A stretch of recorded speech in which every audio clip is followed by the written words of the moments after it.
Nika, ano ba yung ginagawa mo pag merong nag-confess sa'yo na friend mo? Siguro sa'kin tinatanong ko muna din siya kung bakit niya ako nagustuhan. Kasi Mm. as friendship, siyempre ang tingin mo din talaga nung una is friendship lang talaga and bakit na-build up yung feelings niya, friendship to lover. Like, bakit kasi, Mm. di ba, siyempre friends lang kayo. Ako naman, tingin ko sa kanya is friends lang. So, tinatanong ko, paano nag-level up yung feelings mo as friends tapos biglang mo naisip na, ay, gusto mo pala ako. So, yung una kong tinatanong, bakit? And yan ang pag-uusapan natin ngayong gabi. Pero bago yan, magpakilala muna tayo. Hi, I'm Benjo Malyari and I am Malyari Benjo sa lahat ng social media platforms. And ngayon, kasama ko si...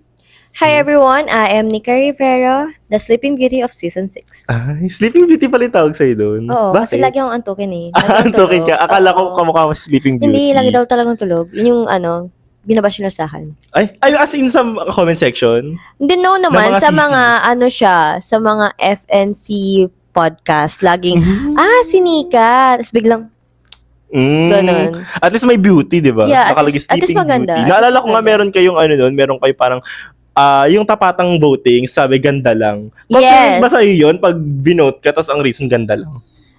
Actually, at least maganda. Natuwa ka nun? Okay lang. Kasi hindi ka naman siya tinitake as kung maganda, okay, at least maganda. Yeah, Diba? diba? Kasi, at least may ganda. Kaysa naman sa wala, diba? Oo, at least meron kang Kung masama ugali ko, at least maganda. Yes. Yes, diba? So, balik tayo sa topic natin. Ikaw ba, meron ka na bang mga kaibigan na umamin sa'yo na nagkagusto sa'yo eventually?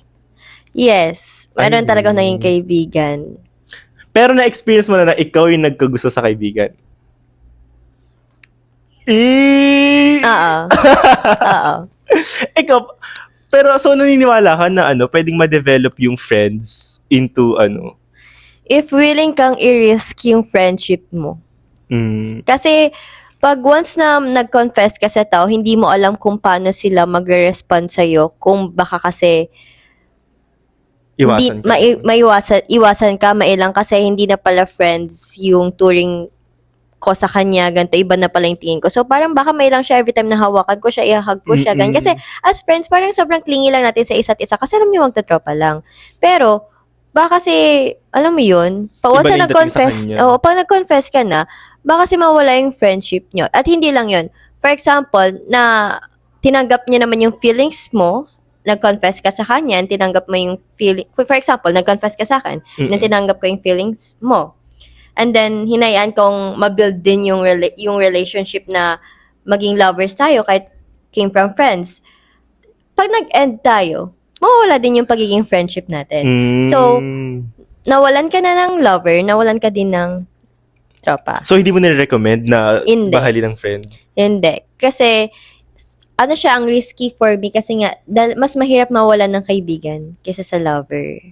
Mas mahirap i-build yung trust ng friends kaysa sa lover for me. Pero ikaw personally, paano yung mga response mo dun sa mga friend mo or sa friend mo pag nag-confess sila sa'yo na may gusto sila sa'yo? Ikaw ba yung tipo ng tao na iiwasan mo siya, may ilang ka na rin, kagaya ng takot mo kanina? O ikaw yung tao na parang kahit nag-confess ka sa akin, kaya kitang i-treat as a friend pa rin na parang walang nangyari kasi friend tayo? Ako kasi kung gusto mo ko, pero huwag kang mag-expect na magugustuhan kita. So, hindi ka na umiiwas? Hindi. Tinatanggap ko pa rin siya as friend, pero wag siya mag-expect na magugustuhan ko siya. Kasi friend lang talaga yung turing ko sa kanya. So, parang explain mo lang talaga sa kanya na, alam mo, tropa lang talaga yung tingin ko sa'yo ever since. Never pumasok sa isip ko na naging, like, kasi, syempre, may mga kaibigan naman tayo na may isip mo na, ay, parang type ko to. Pero hindi mo siya makikitang as magiging, like, type na lalandiin mo, di ba? Pero type mo siya as physical. Pero, ayun nga, dahil kahit emotionally connected kayo, dahil nga friends kayo, ako hindi talaga. Once na tropa-tropa. Pero, ayun nga, nagkagusto din ako, pero never akong umamin. Parang kinip ko lang yun sa sarili. Kinip mo lang? Kinip ko talaga. Like, may times na nagsiselos na ako, na may kinakwento siya na may crush siya, ganito. Meron pa yung time na nag-first meet up sila nung girl niya. Tapos, kasama niya ako. Like, naglalaro sila sa harap ko. Like, so, hindi ko na alam kung anong nararamdaman ko nun, ganito. So, parang, kesa masira yung friendship namin. Kasi, pag umamin ako, anong mangyayari? May gusto nga siyang iba. So, ibig sabihin lang nun, pag umamin ako sa kanya, hindi na siya like, mawawala na yung kung anong meron kayo. oo. Like, hindi niya din i-accept kung anong nararamdaman ko. Kasi nga may gusto siyang iba. Pero ano nangyari sa feelings mo? Sa kanya nag-fade? Yeah, Ay, nag-fade. ganun. So, pwede pala yun, na-keep mo na lang yung feelings mo hanggang sa mawala. Oo, kasi kasi syempre pag nagkakaroon tayo ng feelings, ako kasi mas gusto ko, pag nagkaroon ako ng feelings, it's either ikikip ko siya ng ako lang, pero alam kong walang iba yung tao, na parang self-love lang siya, so both kami self-love, ganyan. Pero once na parang naramdaman ko na parang open yung heart niya sa iba, ganito, so parang sineset aside ko na talaga yung feelings ko kasi alam kong wala naman akong chance sa taon na to. Ganun. Alam mo kasi, yung isa sa mga kinakatakot ko dyan, kasi ako, sa akin, yung pananaw ko, pag friends kita. Pag umamin ka sa akin, ayoko mawala yung friendship natin kasi ayun yung kinakatakot ng marami na baka Yes. mawala nga yung friendship.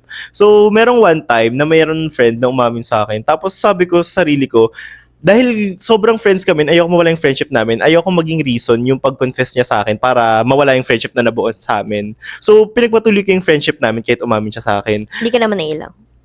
Kahit may moments na naiilang ako, ayokong mailang. So, gumagawa ako ng way para hindi ako mailang. Pero, ang naging problem is, since hindi ko siya iniwasan nung nag-confess siya sa akin, inisip niya na may chance siya dahil hindi ko siya iniiwasan. So, doon ko na-realize na, nakakalito pala talaga, no, na parang, ano ba dapat gawin pag may nag-confess?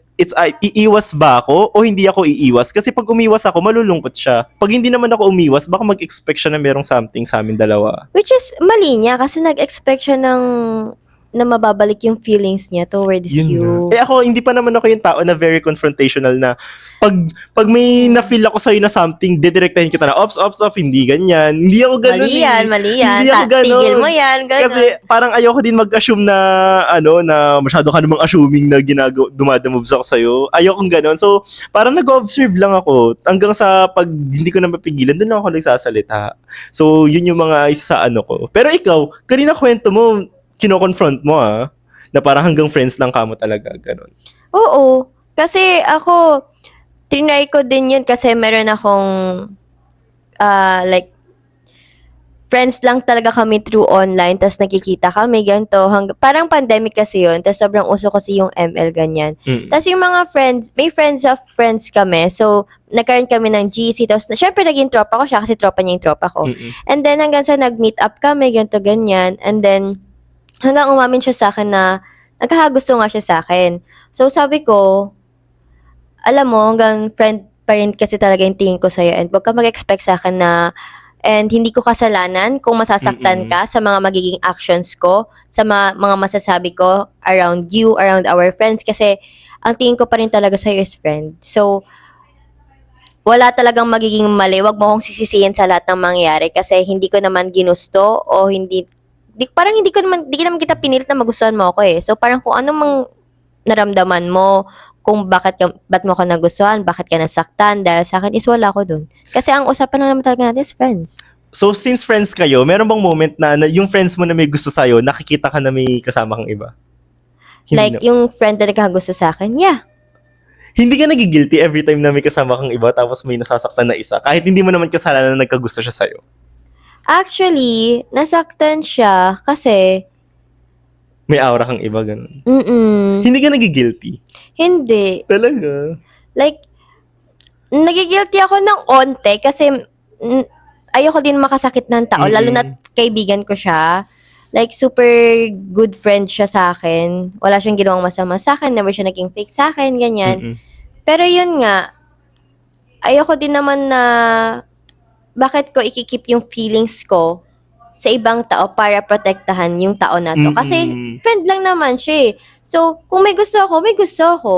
Kasi alangan protektahin ko yung taong to. Itatago ko tong tao to dahil may pinaprotektahan ko siya. Which is na in parang, the first place, wala namang kayo.